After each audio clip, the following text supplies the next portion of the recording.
Yan, what's up mga kasolo? Magandang araw po sa inyong lahat. For today's video mga kasolo is magpapalit tayo ng shock absorber mounting ng ating Mirage G4. So yan, nabaklas na natin yung gulong. Yan, tatanggalin na lang natin itong. So, syempre, ang ipapalit natin ay ipapakita ko sa inyo yung itsura.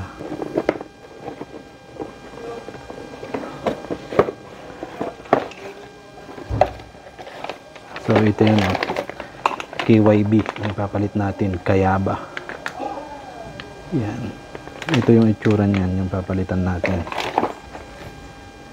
Ito yan, so papalitan natin yung goma na yan. At syempre bago natin ipagpatuloy ang video na ito mga kasolo ay mag-i-intro muna tayo. So pasok intro.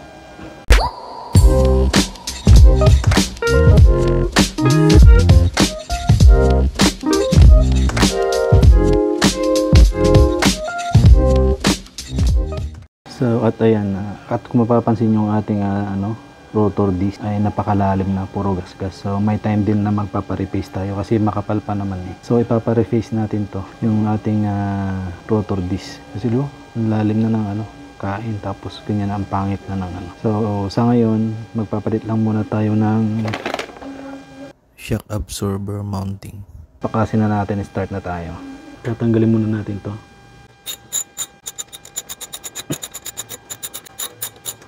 So, habang nagtatanggal tayo nito, ay magkukwento na rin tayo kung bakit tayo nagdi-DIY na lang Dahil nakailang pagawa na rin ako sa labas, pero ilang beses na rin akong niloko ng mekaniko. Kaya tayo magpapalit ngayon ng dahil parang hindi magandang klase yung binigay, pero napakamahal yung siningil sa atin. Kaya yung ibang gumagawa is ayaw nilang ipatingin, kaya minsan nakakawalang gana magpagawa, ayaw nilang ipakita. Lalo na sa kasa. So kaya ito, nagdi-DIY na lang tayo. Kailangan nating matuto dahil may sasakyan tayo.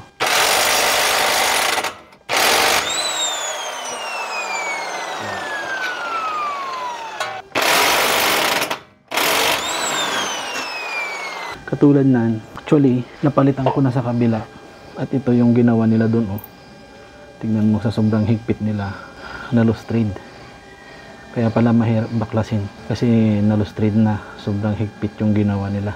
So dalawa yun, kailangan kong bumili tuloy, kaya hindi ko siya maikakabit agad dahil nga hindi na pwede itong gamitin, kaya bibili tayo ng bago. So yan yung mga dahilan ba't tayo nagdi-DIY na lang na imbis na sirain ng iba, tayo na lang, matututo pa tayo. Hindi naman natin siya sisirain talaga, gagawin natin. Masira man siya, at least natututo tayo sa mga ginagawa natin. So ayan, kaya binaklas ko siya sa kabila, kaya pala mahirap. Ganyan na siya.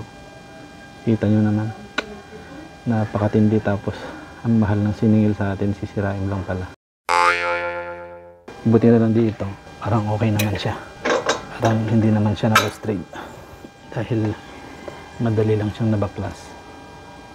Yun, so okay dito. Sa kabila lang talaga. Dalawa yun eh. So hindi siya na-straight, dalawa. Nandun yung isa. Hindi ko nga siya pwedeng tanggalin dahil babakasin muna natin sa taas. Yan, tanggalin natin. Yan So okay to. Yung dalawa ang bibilhin natin. Babaklasin naman natin to ngayon. So kailangan natin dyan is 14. So 14. Oh, yeah.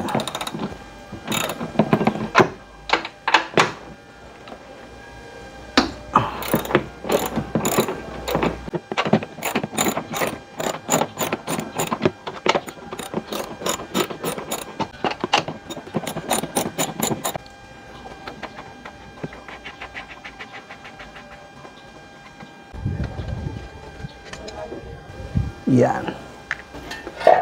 So ayan, tanggalin na natin. Ay, tanggalin muna pala natin itong sa likod.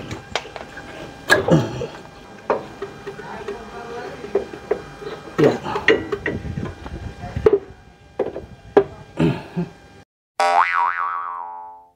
Kailangan lang natin gumamit ng ganito. Mas madali siyang baklasin.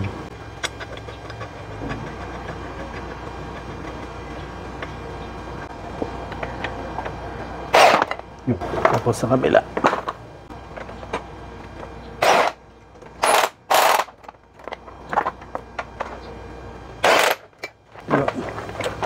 Yan, so madali na lang siyang baklasin.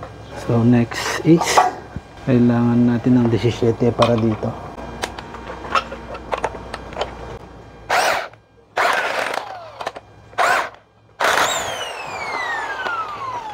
Yun, so tanggal na siya yan, no? Papakita ko sa yung diferensya.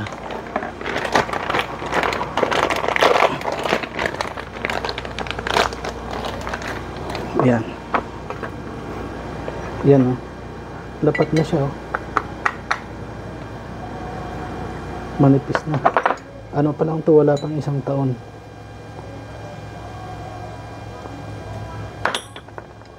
So tanggalin natin.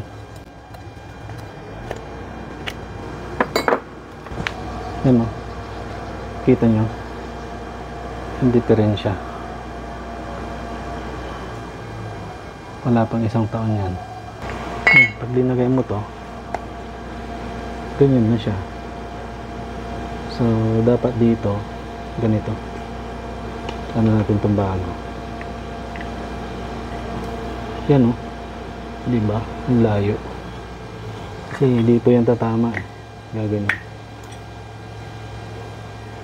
So yan, oh, grabe, wala pang isang taon. Ganyan na yung, ay naku talaga naman. Kaya mas maganda matuto tayo talaga. So yan, ilagay na natin itong bago.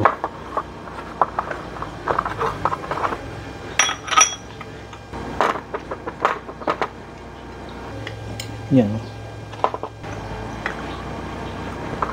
Siyempre huwag mo kalimutan yung washer.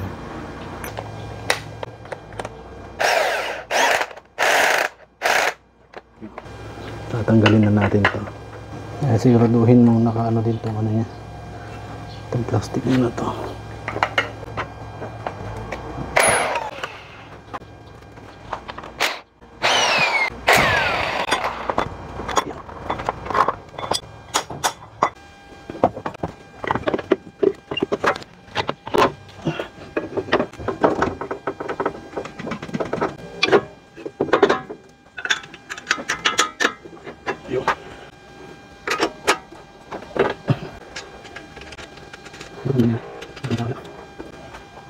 Ipitan muna natin to.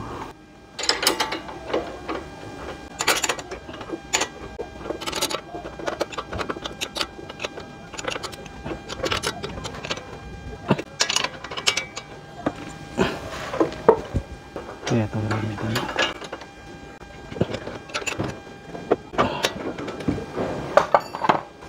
Kabit na natin to.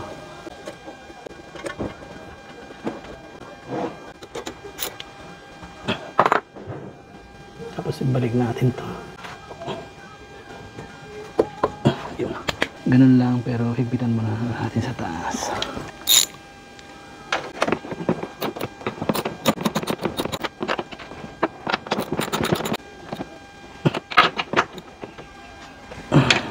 Yan, okay na. Gitnang-gitna na siya. Hindi katulad nung ano, yung isa kanina na tabing ipapati pag linagay mo itong takip. So ito okay na, oh. So ayan, napalitan din natin sa wakas. So ang problema na lang natin is yung sa kabila, yung bolt-in nut sa kabila. Ay naku, ayos ko. Kaya importante talaga ito. Napaka-importanting matuto. Lalo na pag may sasakyan ka. Hindi puro asa lang sa mekaniko, no? Dahil wala namang libreng mekaniko sa panahon ngayon. Goods na to. So ayun lang, sana magtagal ito ating pinalit na mounting ito. At yun, kung gusto nyo matuto, kalikutin nyo basta sa inyo yung sasakyan. Pwede nyo kalikutin yan, pagpraktisan. Kasi hindi ka lang pwedeng laging aasa sa mekaniko, ano. So ayan, okay na po yung ating mount. Maraming salamat po. At syempre, stay safe po tayo lagi. God bless po sa ating lahat. Ciao. Peace out.